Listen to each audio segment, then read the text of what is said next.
Olá, tudo bem? Eu sou o professor Paulo Marconi e trago hoje para você uma mensagem importante para escritor de manipulados. O produto que eu apresento a você hoje é o Modulip GC. Esse produto ele é fabricado por uma empresa europeia e tem uma atividade neuroprotetora. Considerado um produto de segunda geração, é sintetizado e patenteado por esta empresa de biotecnologia situada em Mônaco. Então, qual a estrutura do Modulip? O Modulip é uma molécula bioassimilável e biodisponível com características químicas e cinéticas melhoradas a fim de apresentar melhor eficácia e segurança para o uso em seres humanos. Uma das propriedades do Modulip é a neuroproteção. O Modulip foi percebido em estudos in vitro a atividade neuroprotetora, uma vez que é capaz de proteger as células nervosas, assim como suas terminações, a rede neuronal. Então, o Modulip ele tem mecanismos de manter o crescimento neural. O Modulip ele age justamente estimulando os fatores de crescimento neuronal. Com isso, nós melhoramos a resposta nervosa. Nós sabemos que com o envelhecimento ocorre também a neurosenescência. Então o Modulip ele vem justamente para melhorar essa capacidade funcional do neurônio. Nós sabemos também que os hormônios, como o cortisol, que é um hormônio estressor, ele altera a função nervosa. E justamente a ação do Modulip é diminuir essa resposta do estresse à liberação do cortisol. E falando sobre o fator de crescimento neural, o que é que nós podemos informar a você? O fator de crescimento neural é uma proteína de baixo peso molecular e ela é responsável diretamente pela diferenciação do crescimento das células nervosas. Com o passar do tempo, esse fator ele começa a deixar de ser produzido, levando aí uma diminuição da diferenciação da célula nervosa, podendo posteriormente levar a um quadro de apoptose, que nós sabemos que a apoptose é a morte programada da célula. E numa estrutura mais molecular, o que é que nós podemos passar de informação sobre todo esse mecanismo que falamos? Falar sobre as neurotrofinas. As neurotrofinas são uma família de pequenas proteínas e regulam a sobrevivência, o crescimento e o desenvolvimento neuronal, além da maturação do sistema nervoso, sendo mais conhecidas como fator de crescimento neural. O fator derivado do cérebro, a neurotrofina 3E, a neurotrofina 4 e 5, e essas neurotrofinas elas se ligam seletivamente a receptores do tipo tirosina quinase.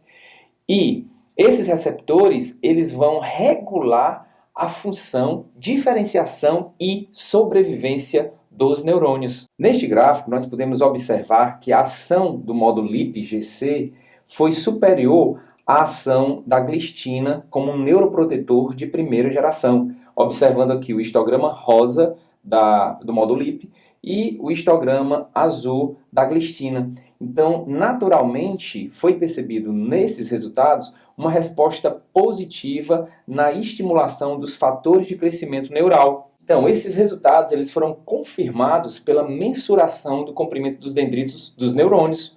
O tratamento com o Modulip GC promoveu uma proteção de 22% contra o encurtamento dos dendritos. Então, fato este que leva a mostrar a atividade do Modulip.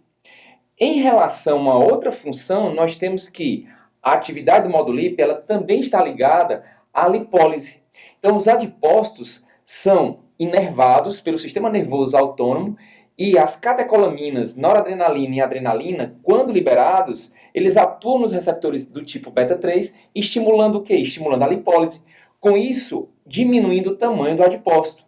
Com o envelhecimento, a mudança dos neurônios, ou seja, o seu encurtamento, a apoptose, reduz essa taxa de lipólise.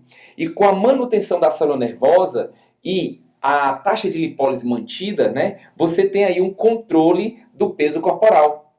Além da obesidade e do envelhecimento, estudos têm demonstrado que níveis excessivos de cortisol, que é um hormônio relacionado ao estresse, também é capaz de reduzir o quê? Reduzir os níveis dos fatores de crescimento neural.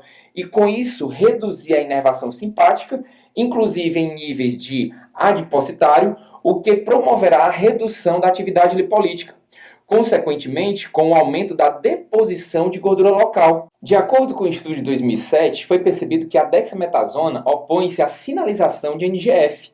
E com isso, pode gerar uma alteração da inervação local do tecido adiposo branco, deixando assim prejudicado o potencial lipolítico, levando aí, obviamente, a uma resposta reduzida à lipólise. Uma outra via que nós vamos conversar, e já foi falado anteriormente, é a ação do cortisol.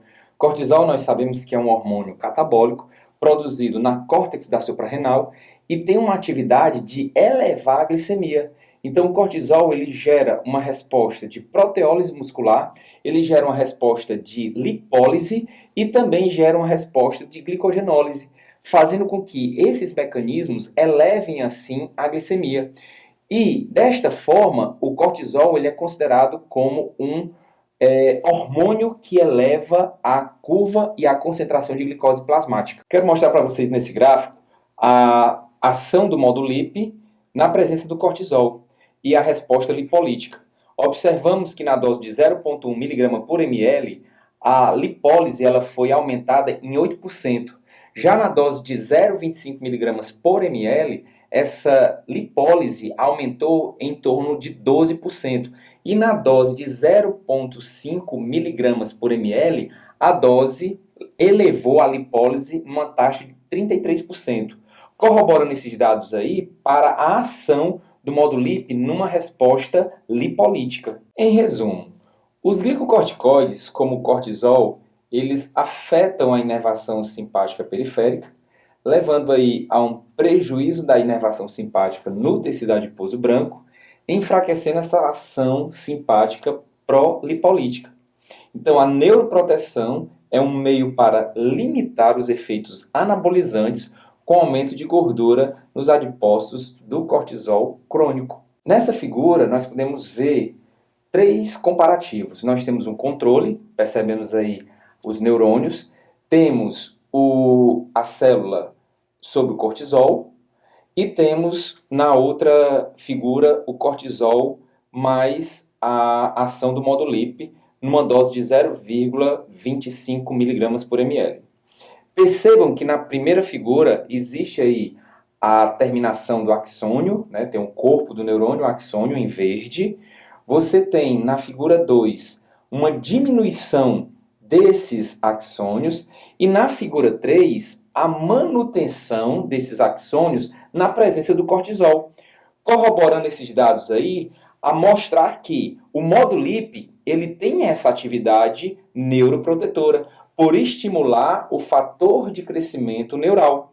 Então, mais uma vez, essa resposta mantém a integridade do neurônio. E por fim, nós temos ainda duas atividades do módulo LIP-GC, que é associada à cafeína. Nós sabemos que a cafeína é um termogênico que estimula o emagrecimento pela atividade de inibição da fosfodiesterase, aumentando assim a atividade da lipase hormônio sensível e facilitando, de certa forma, a lipólise.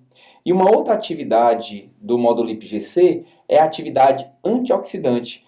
E justamente fazendo o quê? Fazendo esse tamponamento aos radicais hidroxila.